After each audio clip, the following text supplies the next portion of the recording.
My daughter, Erin, now a college student, has been living independently for about a year despite receiving a reasonable monthly allowance and supposedly dedicating herself to a part-time job. When Erin returned home, she looked worn out and thin. Are you pushing yourself too hard? Are you getting enough to eat? I asked with concern. I'm managing with things like cereal, she replied. But I crave more. Yet Erin fell silent, confirming my uneasy suspicions. She thanked me, saying, "Thanks for the $13 a month, Mom." I couldn't believe what I heard.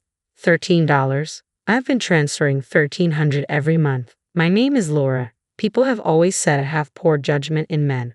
My first boyfriend in college cheated on me within 3 months. Then I dated a younger guy who became a freeloader, likely because I was footing the bills. The man I married after 4 years of dating turned out to be both a spendthrift and a cheat. After divorcing him, I raised Erin as a single mom for 10 years. Erin, whom I once perceived as young and naive, has matured into a dependable daughter, taking the lead in household chores. Despite my insistence that she need not exert herself so much, she remains steadfast, asserting, "You're already doing so much for us, Mom.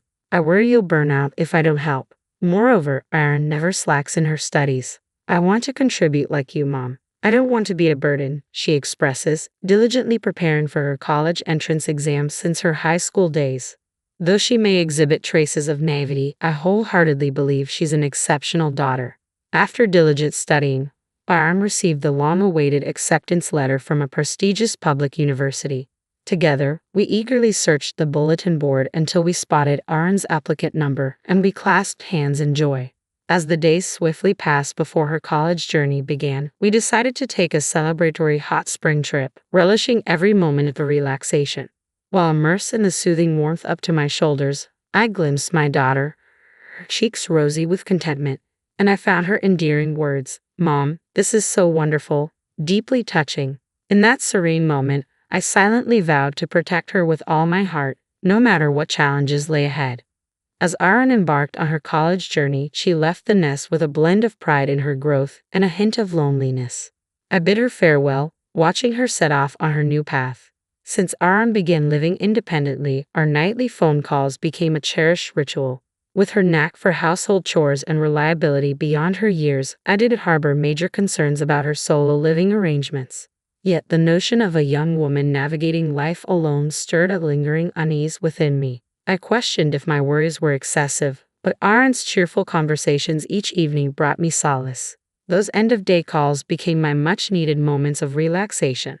Erin would often share details about her college life, her classes, her new friends, her involvement in the music club, and the intriguing upperclassmen she encountered there. Hearing about her vibrant daily experiences filled me with joy. Near the semester's end, Erin's voice carried a hint of tension as she shared, "You know what?" To my delight, she revealed the happy news. "I've started dating someone."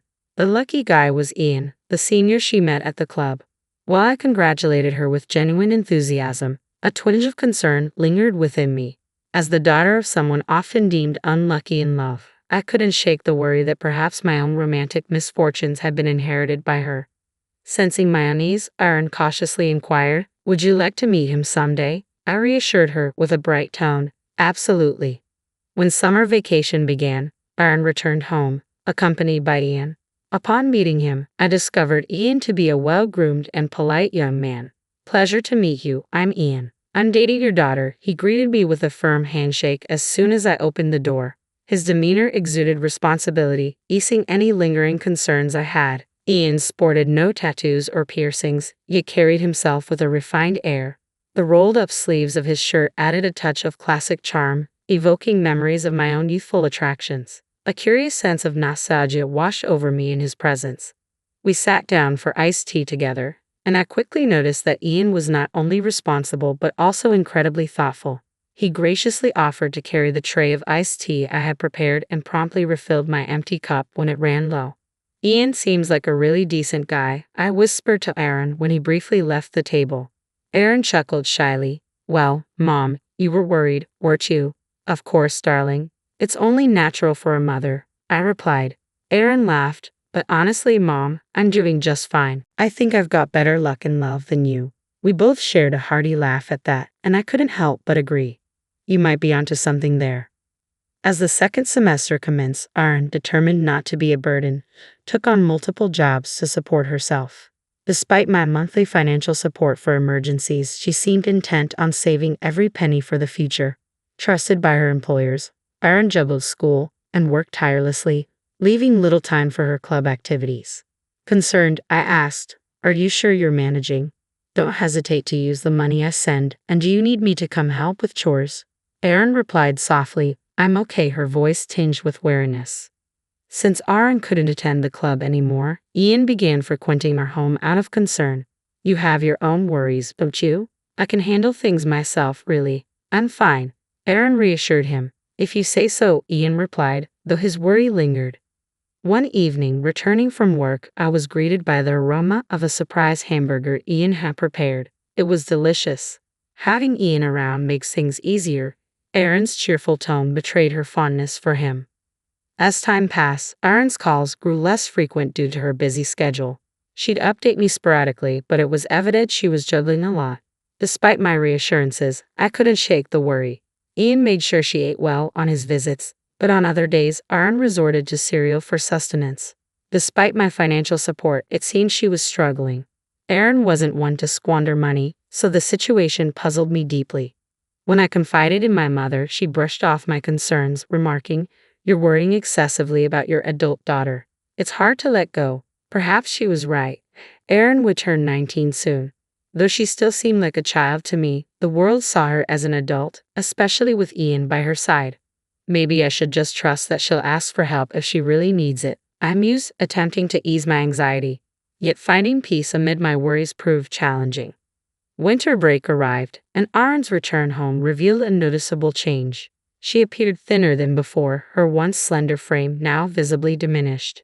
Dark circles mirrored her tired eyes. When she explained she had been working late the previous night, coming straight home thereafter, concern flooded me. "Aaron, are you pushing yourself too hard lately? Are you eating properly?" I inquired, unable to hide my worry. "I'm eating properly, cereal and such," Aaron responded. Her sudden silence spoke volumes. Hastily she added, "But I've mastered the art of cereal." Her smile strained. It seemed forced, prompting a gnawing worry within me. Was she truly eating well? Despite my consistent financial support and her diligent work, a troubling sensation crept over me. Aaron's next words only heightened my unease. "Thanks for the 13 every month, Mom." 13? "I send you 1,300 every month," I replied, stunned by the revelation. A sense of foreboding gripped me. "Aaron, where do you keep your checkbook and debit card?" "It's in my desk drawer at home," Aaron replied.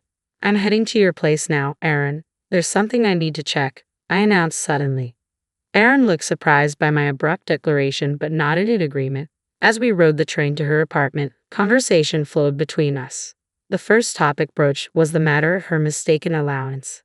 Aaron explained that she maintained a living expenses account for her part-time earnings and a savings account where I deposited her allowance. She had recently depleted her savings purchasing textbooks and other necessities for the new semester. When she checked her account balance, it was a mere $78. Despite my consistent financial support, she had never inquired about the exact amount. Assuming the $78 was the sum total of my contributions over 6 months, she calculated it to approximately $13 per month. "Is that about right?" I asked. "I thought so, but I thought you might be struggling too, Mom. Honestly, you're such a silly girl. How much do you think I earned?" "Don't underestimate me," Aaron retorted to my semi-joking remark. Her words seemed to ease the tension momentarily, but a shadow crossed her face once more. It dawned on me why Aaron hadn't accessed the money I sent. Someone must have gained access to her bank account, and the most suspicious candidate was Ian, who frequented her apartment. Aaron appeared to be in denial, and I found myself reluctant to entertain the idea that her seemingly kind boyfriend would be involved in theft. I nervously watched as the train approached the nearest station. Upon reaching Aaron's home, we hurriedly retrieved her checkbook and made a beeline for the nearest ATM at the bank.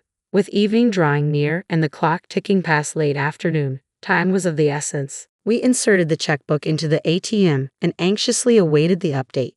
The balance displayed on the checkbook left us both speechless. Despite the consistent deposits of $1,300 each month, there were clear signs of frequent withdrawals.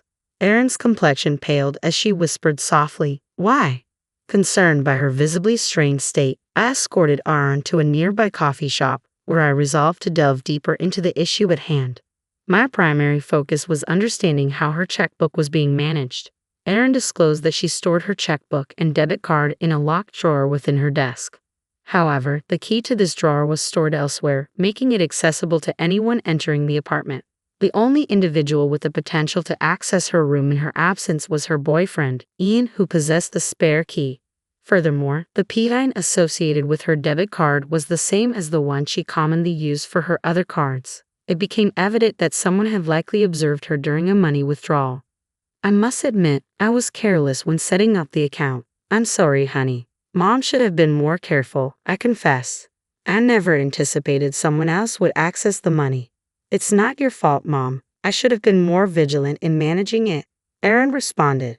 Well, we both share responsibility, I interjected, but the person at fault here is the one who spent money without permission. Yeah, you're right, Erin replied, her tone lacking its usual vigor. Understandably so, she had been betrayed by the person she likely trusted the most. Witnessing my daughter so crestfallen tugged at my heartstrings. I'll handle this, I declared unexpectedly. What? You may want to downplay this, but it's a serious offense.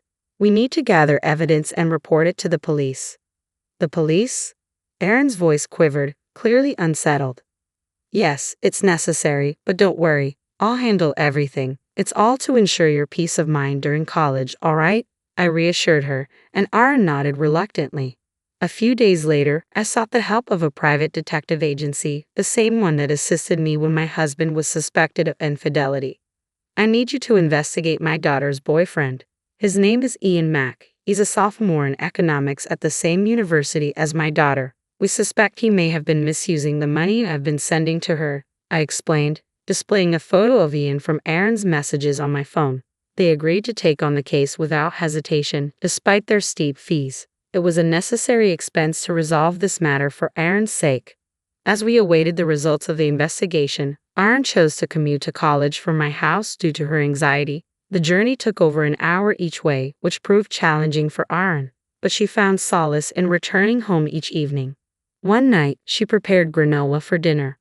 Just like you said, I've become quite the cereal connoisseur, Aaron remarked with a confident wink. My heart ached at the realization that she must have been eating this meal almost daily. A month later, the investigation's findings arrived. There was undeniable evidence that Ian had been making unauthorized withdrawals from Aaron's account. According to the investigator, shortly after Ian and Aaron began dating, his lifestyle markedly improved, as attested by his friends. What shocked me even more was that Ian's transgressions didn't stop there. It turned out he was involved with several other women. I was handed a collection of photographs. Ian with his arm around different women, happily dining at restaurants, enjoying arcades, and strolling through hotel districts. In each image, a man with a distinctive beauty mark, a teardrop tattoo, was unmistakably Ian. It seems Ian hasn't just been using the money you've been sending your daughter to impress his friends, he's also been using it to maintain relationships with multiple girlfriends, the investigator grimly informed me. Thank you, I replied, bowing my head deeply. It was time to take action. I filed a complaint with the police and sent written explanations of Ian's actions to his parents, his university, and all of his girlfriends. Initially, Ian denied everything, but he eventually confessed when confronted by multiple girlfriends. Naturally, all of the girlfriends, including Aaron, severed ties with him. As a result of the police investigation, Ian was expelled from the university and sent back to his parents' home. Fortunately, his parents were reasonable and came to my house with a humble gift to apologize. For the time being, his parents have agreed to reimburse the stolen money.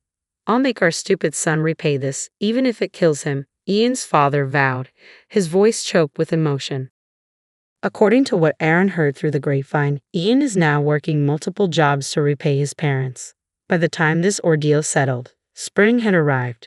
To mark the end of this unfortunate chapter, we decided to celebrate Aaron's spring break with our first trip to a hot spring resort in over a year. Erin had managed to reclaim her life since then, her complexion and physique returning to a healthy state. As we soaked in the warm baths, indulged in delicious food from the inn, and relaxed in front of the TV, I felt like we were finally able to enjoy some peace after a long while. Just before drifting off, Aaron's voice came from beneath the covers. Hey, what's on your mind? Remember how you and Dad split because of his reckless spending and affairs, right? Aaron's words caught me off guard. My ex-husband, much like Ian, was someone who flaunted wealth to impress others, yet struggled to cover basic expenses due to his extravagant habits and moral lapses. I served my ex-husband with divorce papers, just as you did with Ian. It seems we have a pattern of choosing similar types of men, don't we? Aaron offered a rueful smile. Indeed, we'll have to be more cautious from now on, I replied, trying to sound upbeat despite feeling a bit uneasy. By the way, you seem happier lately. Did you meet someone special? No way, it's not a boyfriend, Aaron exclaimed teasingly. Could he possibly become one? Lately, I had been developing a friendship with the investigator assigned to our case, but I hadn't mentioned it to Aaron yet. Even so, was there a spark, or was it just the bond between a mother and daughter who've been through a lot together? Hang on, are you sure it's going to work out this time, Mom? Aaron teased with a playful chuckle. Well, it should, right? Unlike your father, he seems serious and dependable. But let's get serious here. If it's my turn after all this, Mom, it won't be a laughing matter, I replied, adopting a serious tone. Got it? I'll tread carefully, Aaron responded solemnly. But then, unable to contain our amusement, we exchanged a look and burst into laughter.